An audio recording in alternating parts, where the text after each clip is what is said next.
નમસ્કાર મિત્રો, આજે આપણે વાત કરીશું જય ગોગા પ્રાકૃતિક ફાર્મની, જ્યાં છેલ્લા 10 વર્ષથી સંપૂર્ણ પ્રાકૃતિક ખેતી કરવામાં આવી રહી છે. આપણી સાથે છે આ ફાર્મના ખેડૂત. ચાલો જાણીએ એમની સફળતાની કહાની. સૌપ્રથમ આપનું નામ અને ગામ જણાવશો. મારું નામ જાદવ મહાદેવભાઈ જગમાલભાઈ, ગામ કુંવારત, તાલુકો શંકેશ્વર, જિલ્લો પાટણ. તમે પ્રાકૃતિક ખેતી કરવાનું કેમ નક્કી કર્યું? હું પહેલાં રાસાયણવાળી ખેતી કરતો હતો. મેં ખેતી ચાલુ કરી એવામાં પછી મેં 15 વર્ષ રાસાયણિક ખેતી કરી. પણ પછી 2015થી મને એવું થયું કે હવે ભાઈ આપણે રાસાયણિક ખેતી છોડી અને પ્રાકૃતિક ખેતી તરફ વળવું પડશે. કારણ કે આ રાસાયણિક ખેતીથી કેન્સર, એટેક, ભયાનક દર્દો વધી રહ્યા છે, બરાબર. અને આપણી જમીન પણ બંજર બની રહી છે, ફળદ્રુપતામાં ઘટાડો આવી રહ્યો છે. તો પછી મેં નક્કી કર્યું 2015થી કે ભાઈ આપણે પ્રાકૃતિક ખેતી કરીએ. ઉત્પાદન થોડું ઓછું આવશે, પણ પ્રાકૃતિક ખેતી આપણે ચાલુ કરીએ તો આપણું સ્વાસ્થ્ય સારું રહે. વધતા એમાંથી ઉત્પાદન જે લઈએ એ આપણે ઘર બધું સારું ઉત્પાદન પેદા કરી અને ઘર સુધી પહોંચાડીએ. આપણે લોકોનું પણ સ્વાસ્થ્ય સુધરે અને આપણું પણ સ્વાસ્થ્ય સુધરે. શરૂઆતમાં તમને કઈ સમસ્યાઓના સામના કરવા પડ્યો અને એનો ઉકેલ તમે કઈ રીતે લાવ્યા? કારણ કે શરૂઆતમાં મને ડીએપી યુરિયાનો બહુ ઉપયોગ કરેલો હતો, એટલે એનું પડ તોડવા માટે શરૂઆતમાં મેં ભાઈ ડીએપીનો યુરિયાનો પડ તોડવા માટે મેં ઘન જીવામૃત છે, ગૌકૃપા અમૃતમ બેક્ટેરિયા છે, બરાબર, એનો ઉપયોગ કર્યો. તો પછી થોડા એનો ઉપયોગ હું વધુ કરતો ગયો અને ફળ માટે જે એનું શાઇનિંગ આવે ને એની મીઠાશ વધે એના માટે આકડાનો બોરો હું બનાવીને આપવા માંડ્યો. તો એનાથી મારું ઉત્પાદન જેમ દિવસો ગયા એમ વધતું ગયું, બરાબર, અને જમીન મારી ફળદ્રુપતા થઈ ગઈ. તમે કેટલા વીઘામાં પ્રાકૃતિક ખેતી કરો છો? એમાં શેની ખેતી કરો છો? કેટલું ઉત્પાદન ને કેટલી આવક એ જણાવશો. હવે હું 30 વીઘાની અંદર હારેથી મેં પ્રાકૃતિક ખેતી ચાલુ કરી, બરાબર. લોકો કે ઘરે આટલી બધી તમે ખેતીમાં પ્રાકૃતિક ખેતી કરશો તો તમારે આવક આવશે નહીં. અને મને ખબર હતી કે પહેલાં તો આ આવક આપણે બહુ આવશે નહીં. તો પછી હું પહેલાં રાસાયણિક ખાતરનો ઉપયોગ કરતો. મારે 30 વીઘામાંથી 6 થી 8 લાખની આવક આવતી હતી. પછી મેં પ્રાકૃતિક ખેતી ચાલુ કરી, એટલે મારે 3 વર્ષ તો 1.5 લાખ ને 2 લાખ રૂપિયાની એવી આવક આવવા માંડી, બરાબર.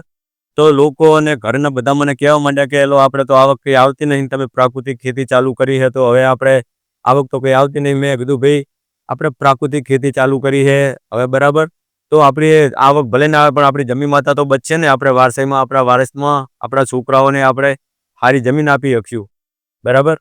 તો કહું આવક તો થોડે વધશે, પણ હાલ કોઈ વાંધો નહીં, તારે આવકની કહું શું જરૂર છે, બાબાને નોકરી છે, આપણે બધું કામ થઈ ગયું હોય, 3-4 વાર આપણે રાહ જોઈશું, પછી આપણને આવક સારી આવશે. તો પછી મારી થોડે આવક વધતી જઈ. પછી મેં 2021ની અંદર 8મા મહિનાની 2જી તારીખે મેં ખારીક વાવી, ટિશ્યુ કલ્ચર બરહી ખારીક વાવીએ. તો ખારીકના મારે 110 રોપા છે. તો ખારીક મારે 3જા વર્ષે ઉત્પાદન ચાલુ થઈ ગયું. તો 4.5 લાખ રૂપિયાની મેં ખારીક વાવી, બરાબર.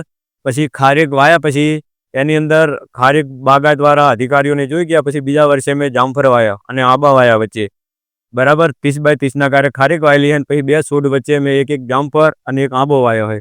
તો 82 છોડવા મારે જામફળના છે.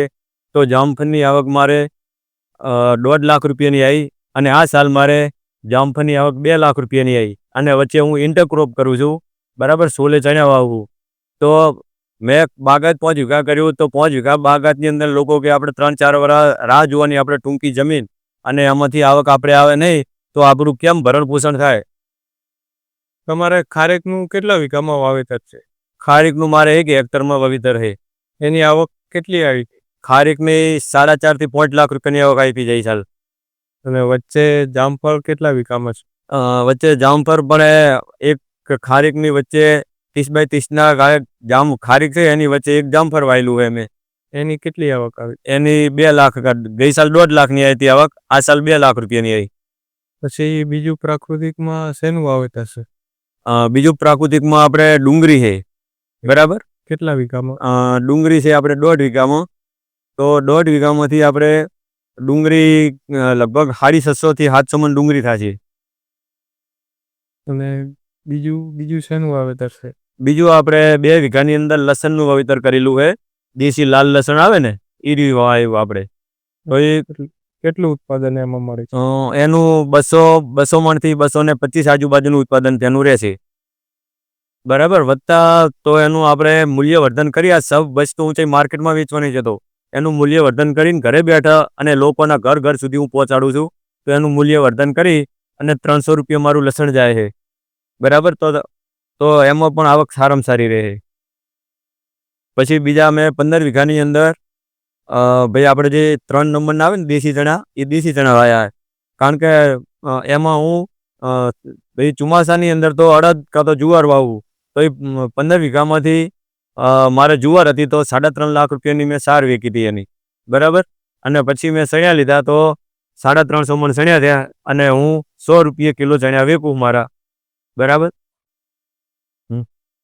અને ખારેકની અંદર ઇન્ટરક્રોપ તરીકે હું સોલે ચણા વાવું. તો સોલા ચણા અંદર 1.5 થી 2 લાખ રૂપિયાની આવક લઈ લઉં છું.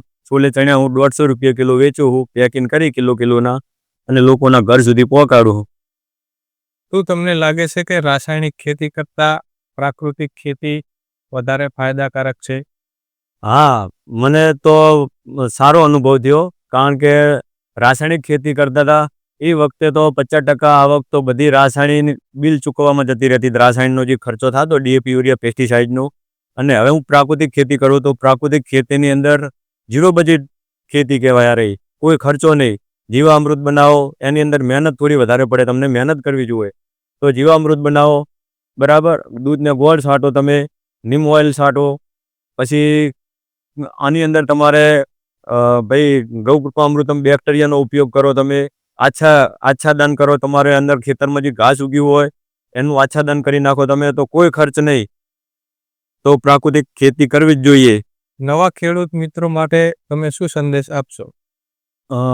નવા ખેડૂત મિત્રો માટે તો હું એટલું જ કહીશ કે બધા પ્રાકૃતિક તરફ વળો. પ્રાકૃતિક ખેતી કરવાથી માણસનું સ્વાસ્થ્ય સુધરે છે. બરાબર. વત્તા તમારી જમીન સુધરે છે. વત્તા તમારે આવકમાં પણ વધારો થાય છે. બરાબર. આવક તમારે ડબલ નહીં પણ 4 ગણી આવક થઈ જાય. આપણે નરેન્દ્રભાઈ મોદીએ કીધું હતું કે ભાઈ આપણે 2025 સુધીમાં આપણે ખેડૂતની આવક ડબલ કરવાની છે. તો આપણે ડબલ નહીં પણ 4 ગણી આવક થાય. તમે પ્રાકૃતિક ખેતી કરી અને મૂલ્યવર્ધન કરીને એનું વેચાણ કરો તો તમારી આવક 4 ગણી થાય. તો હું દરેક ખેડૂત મિત્રોને કહેવા માગું છું કે તમે પ્રાકૃતિક તરફ વળો તો આપણી જમીન માતા બચે. બરાબર. વત્તા લોકોનું સ્વાસ્થ્ય સુધરે. બરાબર. તો જય જવાન, જય કિસાન, જય ગૌ માતા.